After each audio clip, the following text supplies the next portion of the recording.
เว้าไปนักความได้บาดเอื้อยน้องเว้าเขาเว้าทางนี้พ่อแม่ก็ได้กันลูกบ่เป็นจะเอากระแพงสิเฮ็ดอะไรแต่คันแม่น ดูเป็นตาแล้วพ่อแม่เองนะ อันนี้ กูได้กุ้มตัวเองมาสร้างตัวเองกุ้มแล้วก็ เป็นใหญ่แม่นี่นะ คนอื่นเขามีครอบครัว อีแม่นะน้องใหม่นะคนที่ผมมีครอบครัวนะ ห่วงเบิดครอบผมมีครอบมีครัวอะไร นักชมรักษาครอบครัว เขาแต่น้องเขามีครอบมีครัวเขาก็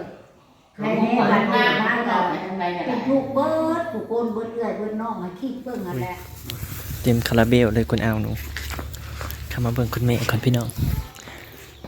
กำลังเสิร์ฟงามอุ้ยสวัสดีค่ะคุณแม่อาบน้ำแต่งตัว มาถึงบ้านแล้วก็เสร็จแล้ว มาฮอดบ้านแล้วพี่น้องคุณแม่เฮาดีใจนะเพิ่นมาฮอดแล้วได้เอาไปเทียบหอย ไปโลกไปบ่ฮอด นี่ เพิ่นบ่เอาไปสวัสดิ์ก็บ่เอา ก็เลยส่งกลับ โลดีมันจะมีโลกสันน่ะ ก็เลยส่งกลับมาเมืองมนุษย์บ่แม่ มาใส่เรือนใส่กรรมอีกแล้ว ไปอยู่หันจักมือของแม่หั่นน่ะ อาทิตย์สองอาทิตย์ ช่องอาทิตย์บ่ สองอาทิตย์ ก็ได้เอา สองปีนะเธอ 32 ปีเพิ่นบ่แม่ โอ้ย อ่า เอาคิดเอาเห็นผู้ชายในไลน์ได้ซ้ำ3มื้อ4มื้อ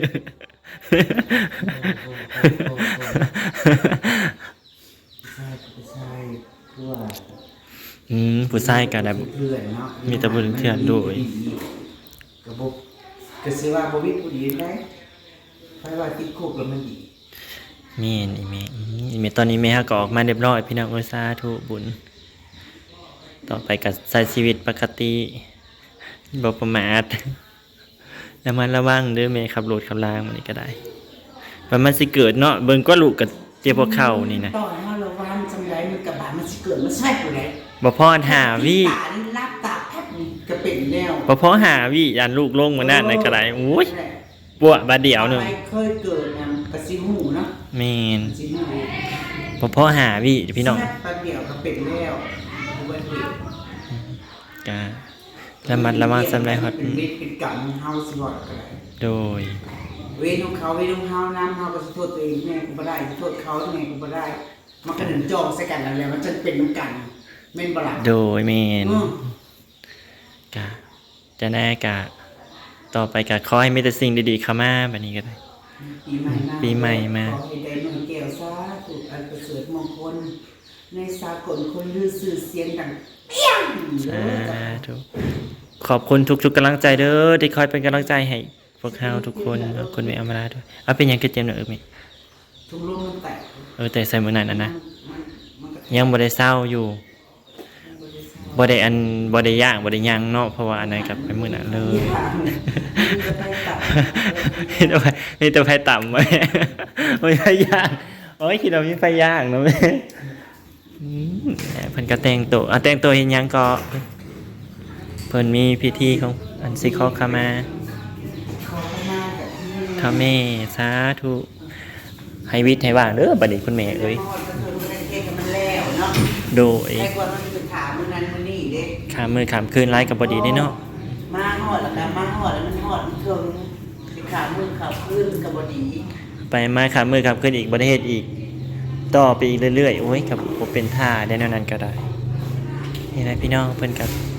เพราะฉะนั้นมีเวลานิดเดียวเฮาเฮ็ดให้มันมีค่าซะ สาธุ เพ โด ราะว่าย คุณแม่ก็ช่วยอยู่แล้วก็สายบุญนะคุณแม่แล้วก็ไป สิไปปฏิบัติธรรม ทำนี่คือ โดย ฝ่าเหตุฝ่าแล้วเขาไปหน้าที่ไผมัน นี่ แต่เป็นสิบ่ได้ดอกสิเป็นสิเดินสายเอากระเช้าไป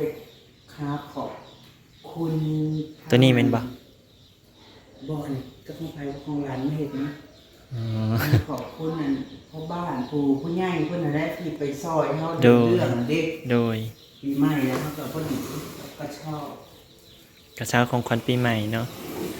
วันนี้ก็คอยแม่พบแต่สิ่งดีๆเด้อบัดนี้ก็ได้อย่าเป็นคือแบบเก่าเด้อผ่านพ้นวิกฤตแล้ว กระสิบพูดบ่เนาะครับ แม่น เคาะที่ผ่านมาก็ถือว่าเคาะเป็นลา เคาะจนบ่มีบอลเคาะเลยเนาะ เคาะเป็นหนีเป็นชิ้นแล้วก็สิบ่เบิดบ่ โดยส ธุเบิด อย่า แล้ว มา กัน ได้กากีราชนีแห่งทองถูกมาสวยรวยมันแบบลูกโดมีตาบายสุดท้ายนะบอกเด้อค่ะว่าบ่มีสิเด็กนะมันไม่แม่น เปลี่ยนใหม่คุณแม่นึกว่าเปลี่ยนใหม่แต่บ่มีแนวสิเด้ เกิดมาในนี่เด้เนาะจริงๆมันเกิดมานี่แต่ว่าตัดปลายมันออกซะ โดย อืมมีอะไรจะ นั่ง เด็ กับมัน ตั แต่ ด ง ปลาย เอา มันออก ขอขมา แต่นี่นะพี่น้อง พี่น้องเลยมาเลยแต่งคันขอข ตอน มา แรกเขาว่าสิถามมื้อนั้นมื้อนี้มันก็สิถาล่ำถาเลยสิถามมื้อข้ามเว้นเฮ็ดให้มันแล้ว20วินาทีนึงมันก็มีคุณค่า แม่ เจ้าให้เว้าไปน้ำท่วมได้บาดเอื้อยน้องเว้าเขาเว้าทางดีพ่อแม่ก็ได้กันลูกบ่เป็นจะเอากระแพงสิอะไรแต่ถ้าแม่น ดูเป็นตามแล้วพ่อแม่เองนะ อันนี้ กูได้กุ้งตัวเองมาทำซะกุ้งแล้วก็ เป็นใหญ่มากนี่นะ คนอื่นเขามีครอบครั อี ว แม่นั่นหน่อยแต่คนที่ผมมีครอบครัวนะ ห่วงเบิดขอบผมมีครอบมีครัวแหละ นักแต่พวกเขามีครอบครัว เขาแต่น้องเขามีครอบมีครัวเขาก็ใครแน่บัดนี้มาก็เป็นทุกเบิดทุกคนเบิดเอื้อยเบิดน้องมาคิดเบิ่งนั่นแหละ เพื่อนเพื่อนน้องก็ลูกเพื่อนหลาน พอใจนะยังก็มีบ่มี ยังเรียนมีชวน แล่นอยู่กับข้าวคืนกับไปอยู่ แสดงว่ามีเลยมีน้องลายเนาะ น้องลายซอยกับน้องเฮานั่นว่า ก็มีผู้เดียวสองคนหรอเอ๊ะ มีดาวนี่เต้ มือเป็นคนแล้วพ่อแม่เอ้ยน้องบ่ได้อยู่ เป็นทุกคนทุกคนเอ้ยก็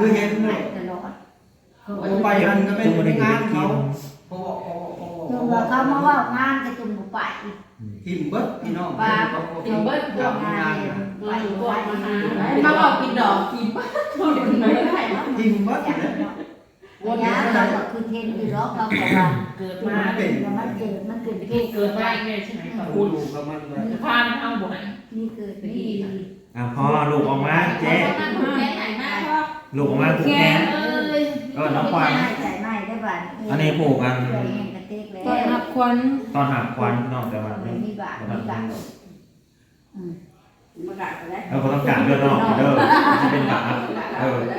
กาบเรื่อย คือไง แหละ อโหสิกรรมแทนน้องแม่อย่าพูด โอ้ยโพสต์กรรมนั้นแต่ว่า มาดูทานดูทาน แต่ว่าในบ้านไม่บ้านนี่อยากขอเก็บเงินหน้า แม่ปลูกก้อน ปฏิญาณตนหนูหาข้อคำปฏิญาณตนแน่ต่อไปหนี งาน ทำเป็นอีกก็คือสิเป็นกระเทยคือเก่าแม่ เป็น ได้บาท แม่ เป็นเธอจะมีสติมานี่นะแต่มันโต เก็บข้ามหา เป็นยังกับก้อยเป็นคนดี เป็น จับเอาแคนน้องแม่ยายบุญไม่เรื่องจริงเลย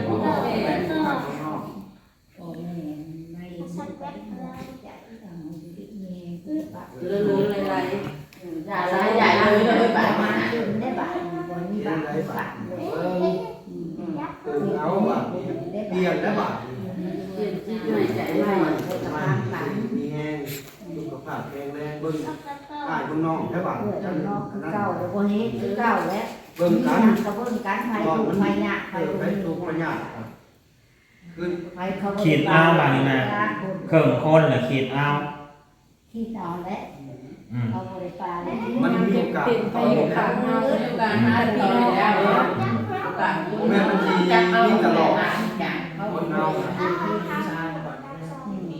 เขาก็ เริ่มยากเลยว่าใช่มันมีโอกาสคนบอกได้ ไล่เบิ่งเก่า เขาก็ โอกาสคนได้ วันนี้มาอยู่เงินอยู่ซานน้ำหางน้ำกายเถอะอย่าไปทั้งปีอย่านี้น้ำเปิ้ลได้บาทมาอยู่เงินอยู่ซานเอา มาแต่งแฟนเขาได้ตกเราบอกรักไป ได้มีแห้งให้ขับปูหาเงินหาคำกันให้โค้งไว้ได้บาทได้เพื่อจะได้เพื่อนมึงนอกได้บาท คือเก่าแล้ว ให้กินให้เป็นคือเก่าเปลี่ยนแปลง วันบัดมันจางอยู่ปุ๊บอยู่ข้าง เอา มา มา เป็น เป็น บ้า บ้าน น มัน มัน อ อยู่ ยู่ มั มัน น แหว แหวน น น น อ อก ก มั มัน น แบ รา บ คา นี้ ได้บาท หาเงินหาข้าวเบิ่งแหวนนอกไม่ตกไปนะ ทำแต่ชุมพวงมุกอ่ะแบบงาน ไม่ได้เปลี่ยนที่เปลี่ยนใจ มั มัน น ก็ ก็ จะ จะ โช หวั ค น ต ละ ลาดให้ของให้โชคเป็นนำปีเก่านั่นแหละเป็นไงมันโชคตลาดก็บาทนี่ ทำไม มี เนี่ยบาทก็มาเป็น หลายคนงานก็จนจบงานกันมีเวลา เข้ามาแล้วนะ ให้ พี่น้อง เราเคลียร์ปัญหาแล้วนะเนาะ บ่ได้รับรู้ กว่าสิได้ออกมาอยู่มื้อนี้น่ะ พอแห้งไปกัน แต่ละมื้อ จะบ่ได้อยู่ได้กิน เมื่อเราลูกพ่อไปตอนแรกมึงหาลูกโป๊กๆแล้วบางมื้อก็ได้ ลูกไป ไป นั่ นั่ ง ง บ่ บ่ มี มี อั อั น น นี้ นี้ บ่ บ่ มี มี ก็ ก็ แล้ แล้ว ตื่น บ่จังจะ เอา ไป ไปมาทำมาก ตื่นเช้ามาแล้วไปเนาะ8 โมงมาแล้วไป นอนบ่ได้เข้าไปนั่ง วิ่งเรื่องงานเรื่องคดีเรื่องหลายๆอย่างทำมาแล้วมาแต่ละมื้อจน มัน มื้อ มันผ่าน แต่ละมื้อ มันจบไปแล้ว เถื่อตื่นมากินมาม่าทำไปทำมาเมื่อยนอนกลับก็นอนกินข้าวบ้านนั่งบ้าน ก็มาเริ่มใหม่ หลับไม่เลิกไม่แม่เอ้ย จ้ะนี่แหละพี่น้องก็ยังบ่ได้จบดอกก็ยังสิได้นั่งกับก็ยังสิได้ไปขอขมาพ่อใหญ่อยู่ เรามาแล้วแหละมื้อนี้ แต่ว่าจบกับเป็นยังบ่จบเพราะว่าแต่ว่าเรื่องคดีมันจบไปเบิดแล้วแหละ แต่ว่าส่วนที่รับผิดชอบเนาะก็คือจะไปผูกแขนคนที่บาดเจ็บน่ะเขาเจ้ามามื้อนี้แต่ว่ามามื้อนี้ถ้าเขาเจ้าหายเขาเจ้าก็สิมีการผูกคอต่อแขนแล้วก็สิได้ไปคือเก่าเนาะอันนั้นคือส่วนที่รับผิดชอบส่วนคดีก็คือจบไปแล้วทั้งคู่กรณีแล้วก็ทั้งอำมาลา ทุกอย่างจบไปแล้ว ที่สองเขาก็ จบไปแล้ว บ่แล้ว รับผิดชอบแล้วรับไปแล้วแต่ว่ายังส่วนที่แบบเล็กๆน้อยๆเนี่ย ส่วนเรื่องการของเรา เหตุการณ์ก็บ่ได้เล่าทั้งนั้น เดี๋ยวแต่บุกินของขมาเพิ่น เป็นวัน มันเป็นพระ มันต้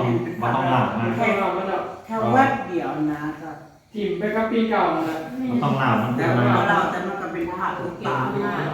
ในกรรมนั่นก็ หายไปวันแล้วไปแล้ว ปล่อยไปเลยลงไปแล้วผ่านไปนะคะ